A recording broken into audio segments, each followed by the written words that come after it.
What's happening, vinyl community? Good morning, good afternoon, or good evening, wherever you guys are when you're watching this. It's been a little bit since my last collection update. Summertime for everybody. I've been traveling a little bit, focusing on the family some, and the job that I do. Summertime is one of our busiest times of the year, next to the holidays.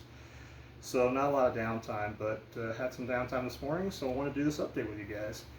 A little bit of everything, some stuff I bought online, a few things I brought back from my most recent trip to Colorado Springs, uh, rock, jazz, a little bit of everything. So without further ado, let's get started.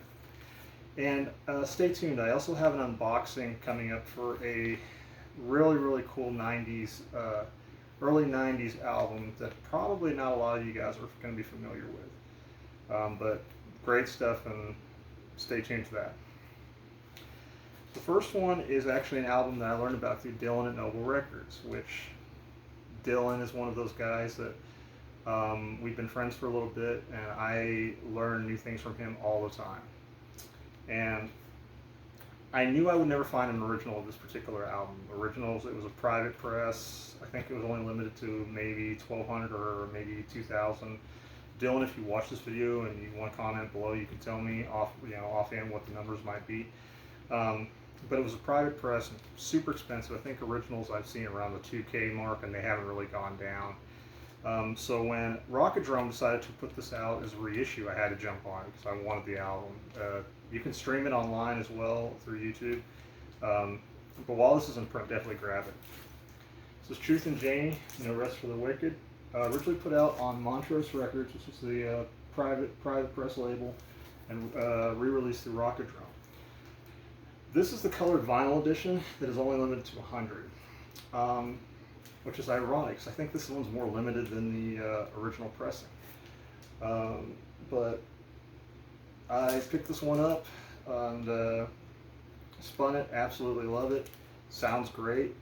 And the album cover is exactly what you'd expect. Seeing a stack of Marshall amps and an electric guitar, it's exactly what you think it would sound like.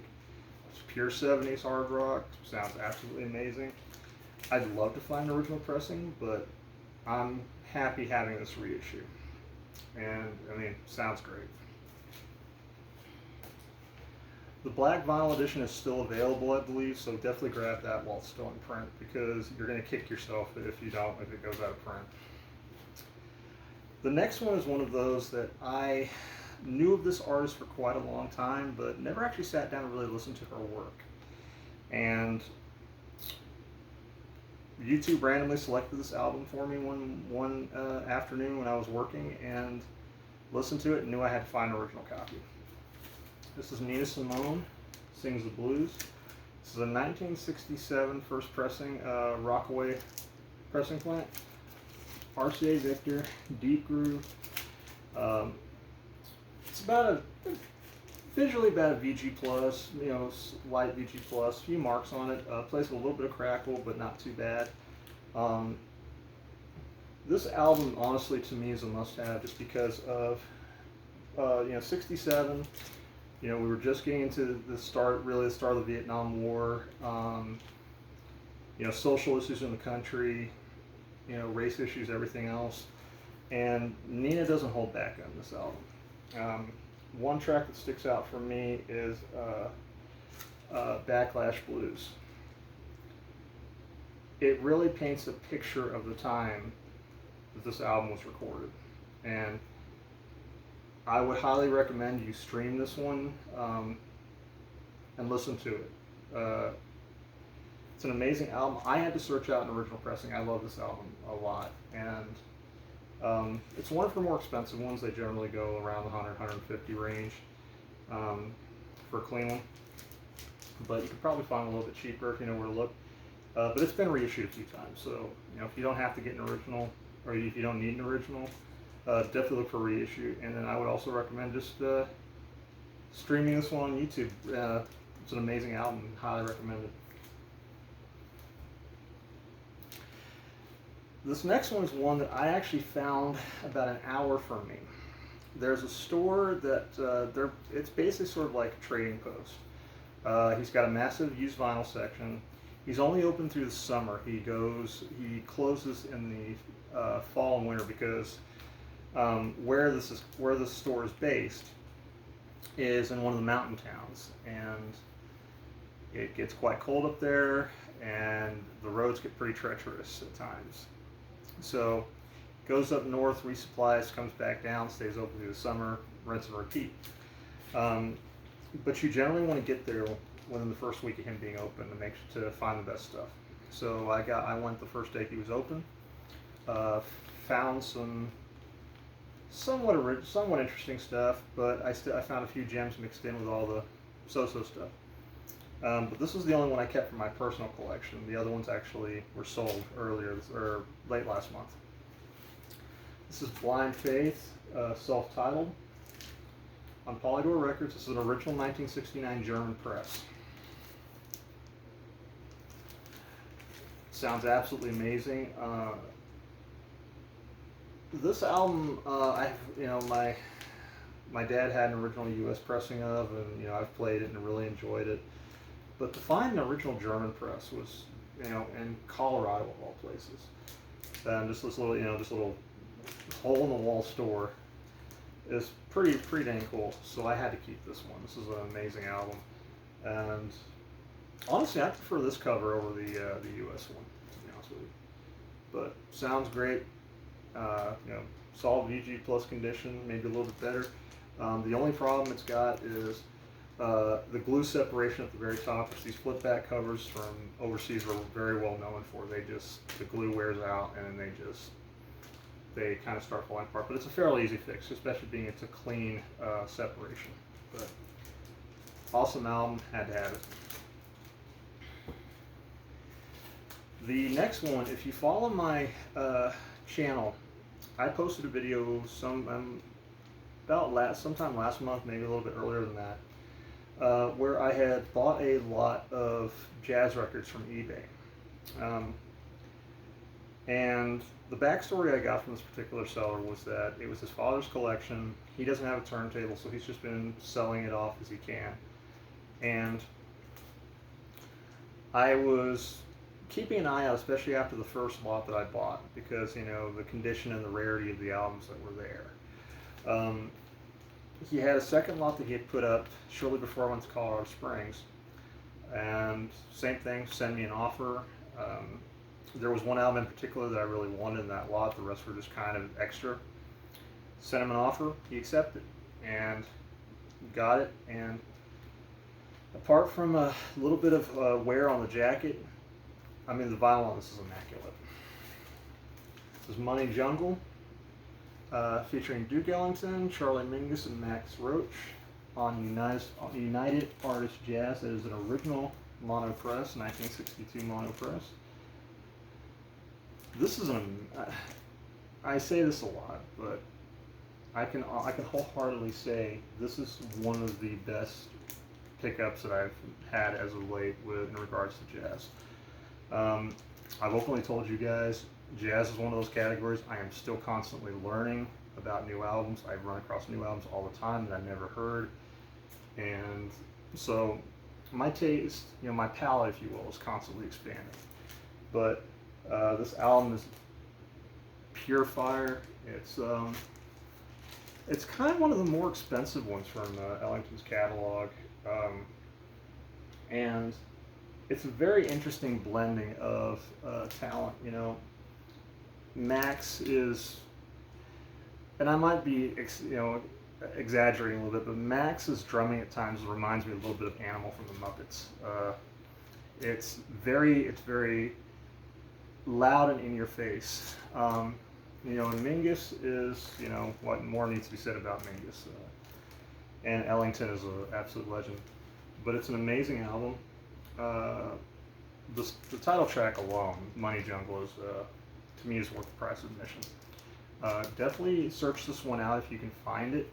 You may be able to find it at a good price. But one thing I can definitely tell you about Duke Ellington's back catalog, same thing with Louis Armstrong, some of the older Verve pressings, they were played a lot, and you find a lot more beat ones than you do clean ones. And like I said, apart from some separation on the spine on this jacket.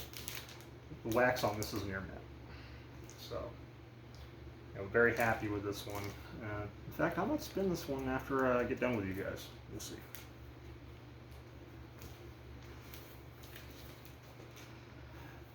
Next one is another eBay pickup, and it's one that I had discovered fairly recently, but it's one that I was pleasantly surprised at how good it was. This is, I Talk with Experience, Roland Kirk on Limelight Records. It's an original stereo press. Roland Kirk has had an interesting but tragic career in music. Had multiple health issues, but it didn't stop him. I mean, the man played up until basically the day he died. Towards the end of his life, he had one stroke that partially paralyzed him on one side, but he still kept, didn't let him slow him down. He kept playing. The second stroke, about 3 months later or so, finished him off. Some people do not consider this straight jazz, which I find ironic because you read some of the information in regards to how collectors feel, and they go, well, it's not traditional jazz. It's not following the rules of jazz. Well, the rule of jazz is there are no rules. Jazz is another form of musical expression that doesn't follow any specific lines or anything like that. It's like punk rock. But it's a great album. Kind of difficult to find in good condition. This one is a solid VG plus and perhaps better. Great album, absolutely love it. And if you are not familiar with Roland Kirk's catalog, definitely look him up. I think you'll be pleasantly surprised at how good his material is.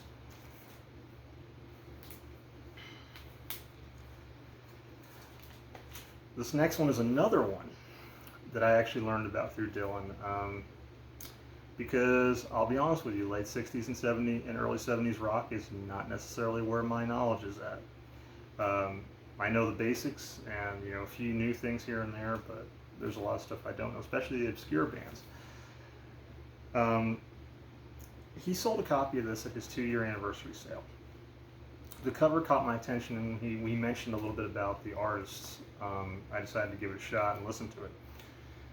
Fell in love with it. And I had purchased a previous copy that was VG.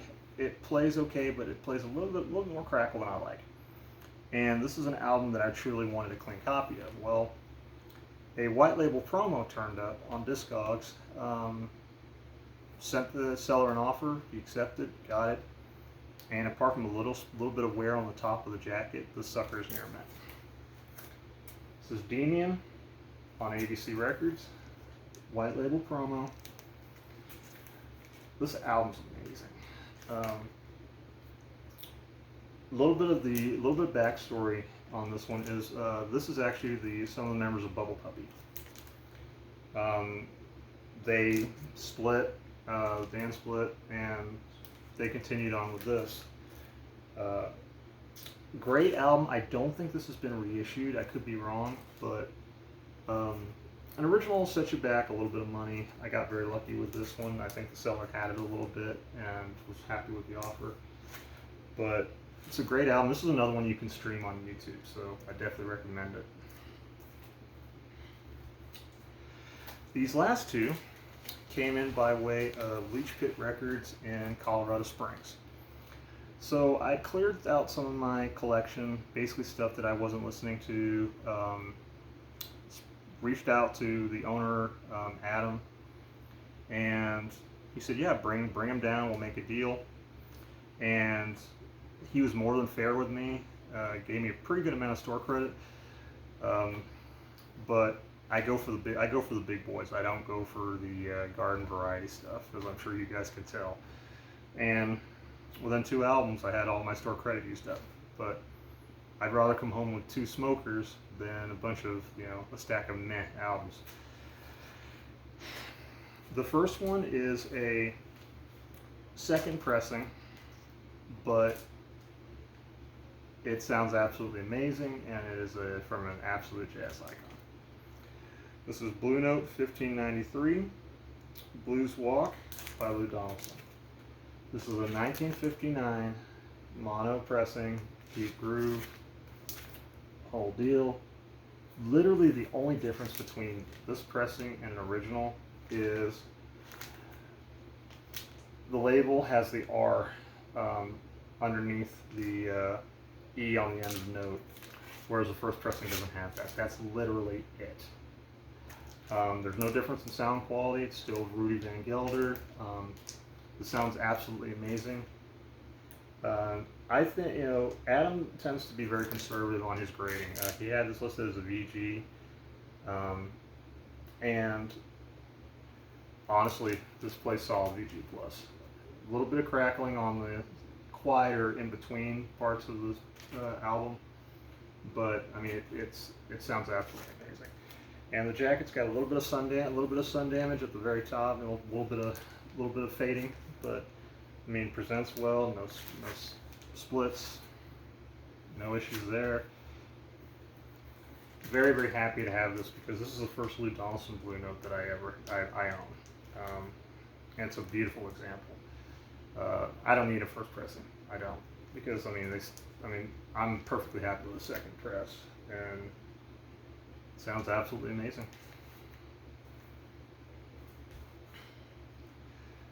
This last one is one that you'll notice a trend with this one. This is another one I learned about through Dylan, and ironically enough, about a week or so before I showed up to Leech Pit, a man by the name of, if you're not familiar with him, Jello Brioffer, formerly of the Dead Kennedys,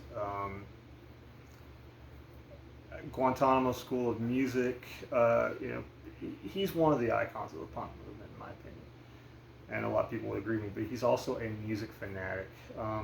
If you look up a series on YouTube called Crate Diggers, they feature Biafra and his collection. His tastes are all over the place. But anyway, getting a little off base here. Dylan had gotten an original pressing of this, I want to say about 6 months ago, and I mean, the cover caught my attention, so I gave it a listen. It's jazz slightly, but it's I'd call it more krautrock / prog rock. Adam had this one, and again, had enough store credit, so I picked it up. This is Magma. It's self-titled from 1970. This is an original French stereo pressing. I mean, super clean. You know what? Let's just take it out of the jacket, or out of the sleeve, so I can show you guys. It's kind of cool. So to me, what's neat about this is actually the way it folds out. I'm trying to do this one hand here. So you open it, folds out.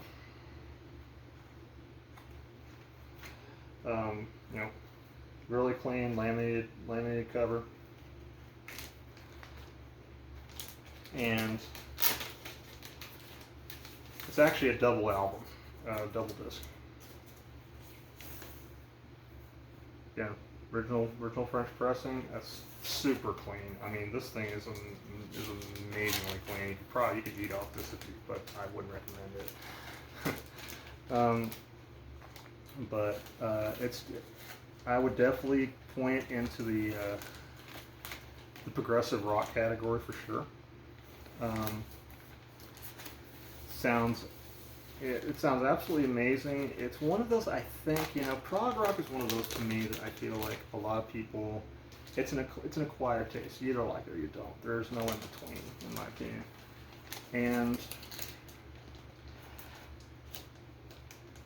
to me, this one stands out. It's ironic that for me, in a way that I put it into the prog rock, into the krautrock category, because generally, you associate that with some of with the German bands, hence the name. But there was some amazing prog rock that came out of France and England as well, especially. So a lot of interesting stuff, and unfortunately, this kind of stuff is kind of hard to come by. So it's pretty much, again, using streaming services, listening to the albums, and just making a list and hoping I can find them here and there. But great album. It's pretty difficult to find original pressing of this, so I was really happy to find this one. Adam at Leech Pit always has some amazing stuff in his holy shit bins. And honestly, I wish I had more money or more trade credit, because there was about another 5 or 6 albums I wanted to come home with, but 2 is better than none. But anyway, guys, hope you enjoyed this collection update with me. If you like what you see, please click like and subscribe. And for my longtime subscribers, thanks for sticking with me. I hope I didn't leave you guys hanging for too long. I try to keep this channel updated as well as I can, but time and everything else. But as we get to the end of summer, I'm gonna try to be more involved with this channel, posting more videos and that kind of thing. But I hope this was worth the wait. But again, stay tuned. I've got a pretty awesome unboxing coming up in the next week or so. Stay tuned for that. Again, I hope you enjoyed these albums with me and this collection update. And you guys have a good night. It was a pleasure seeing you guys again, and we'll see each other again soon. You guys take it easy.